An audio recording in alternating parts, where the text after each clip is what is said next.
gonna sit here, like I just don't give a shit about this. I mean, who cares about pleasure? I mean, it's not very interesting at all. It's a rather boring topic, if I must say. Like, it's ridiculous. Who cares? Nobody cares. Nobody gives a damn. Who cares? I do. Okay. Normal human. So, neurotypicals get obsessed with stuff, but they don't act like they're on drugs. Neurotypicals sit here and calmly talk about pleasure. So, so what exactly is pleasure? Because there is not one sensation that you would say that's pleasure. It is a hedonic gloss. So you have all these different sensations that can be liked. I think of it kind of like the Facebook like system. It's like your brain is a Facebook feed and all the stimuli are like the posts, and then the reward centers come along and they like the posts, and you can't really dislike on Facebook. Man, it's like on YouTube. You can like it and you can dislike, and it's like all the different reward centers in the brain, all the different pleasure centers, right? They're all like a different YouTuber, and they all vote on whether it's liked or disliked. And you know, like, the more likes, maybe the more pleasurable. So like, if someone injected like amphetamines or something in, like, the different reward sites would all like it. But okay, alright, okay. That's not how it works. But I wonder now, is there an experiment to test? Is it the more reward sites you stimulate, the greater the subjective pleasure? Or is there like a common pathway? Or are there reward sites for specific types of reward? Like, you have the septum potentially for sexual stimuli, and then you have perhaps the nucleus accumbens for food-related stimuli. The shell of the nucleus accumbens seems to be the king of the reward sites. Dump the amygdala for the nucleus accumbens. Imagine if this was people. Seriously, I mean, a few years ago I was all about the amygdala and fear, but now it's about nucleus accumbens and pleasure. And, you know, imagine this, if I was doing this to people, like, sorry, like, Mr. Person, I was like, you know, say I'm straight, Mr. You know, and I was like obsessed with you, and like, I couldn't get enough of you, and I was always following you around, and like going, and now, sorry, you're like, goodbye, hello, here's the new guy. Maybe this is why there's so many songs about sex and cheating. Maybe this is how people feel. Maybe this is love. I reckon the next thing I'm going to be obsessed with is love. And I won't be able to say the word love. It's like, I love, you know, like, I love love. Okay.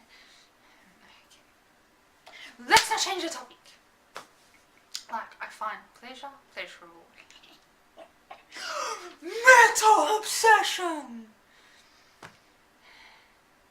I'm serious, I can't get enough of it.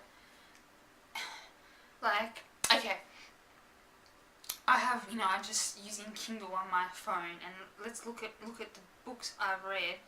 A Brave New World. Okay, I've read A Brave New World, the book, and seen the old and the new movie. By the way, my favourite was the 80s movie. It was so good.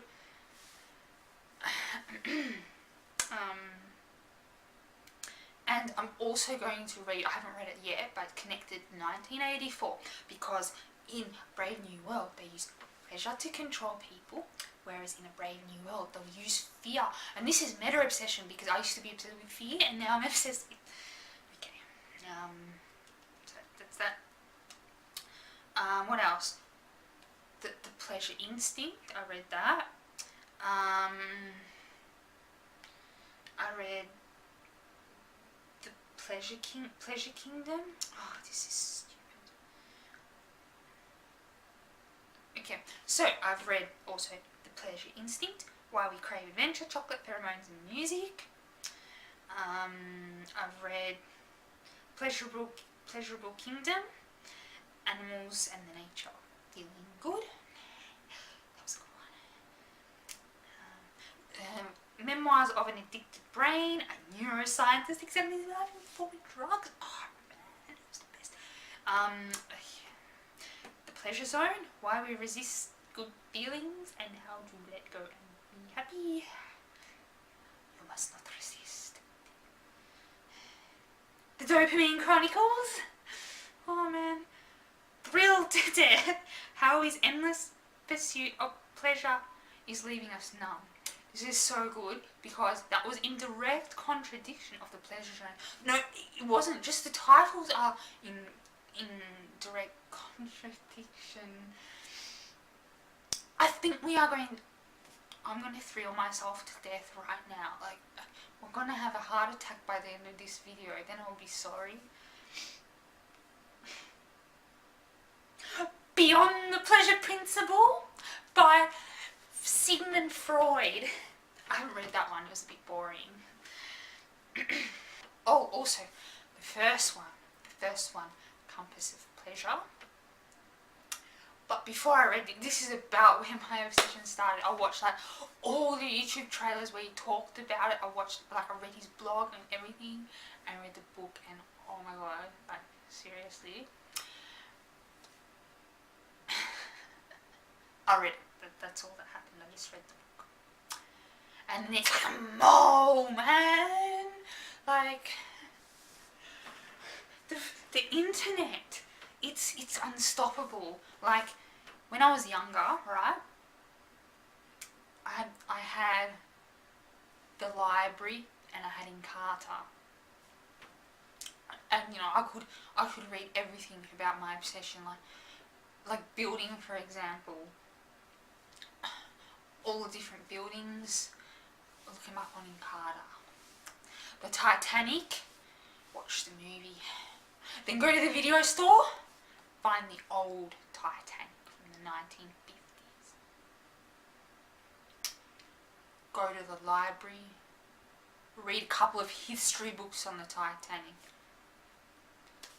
That's it. Now, have the internet. It's unstoppable. This does have the potential to be useful in my research. This does have the potential to be useful in my research. For example, I'm looking at an area of the brain called the medial amygdala, and we're interested in the posterior dorsal part, which is full of aromatase neurons. This area of the brain contains one of the highest concentrations of neurons in male mice that are containing aromatase. Another part that we found, the olfactory tubercle. I had no idea what that was, and then I looked it up. It's part of the ventral striatum, along with the nucleus accumbens. It can be quite distracting and leave me off into tangents, while it also can be very helpful by helping me make connections that I wouldn't have naturally made. And as you can see by my video, there is not much logical flow with this because it's all distractions and things. Last week I went shopping and guess what I saw?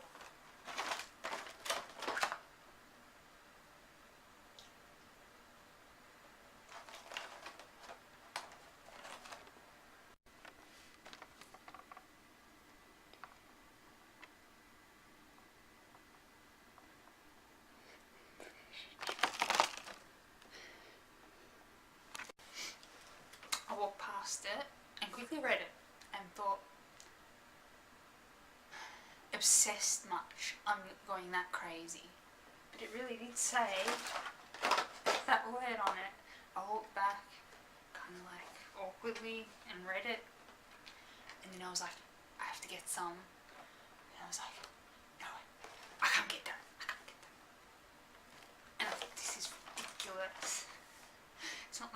can read my mind.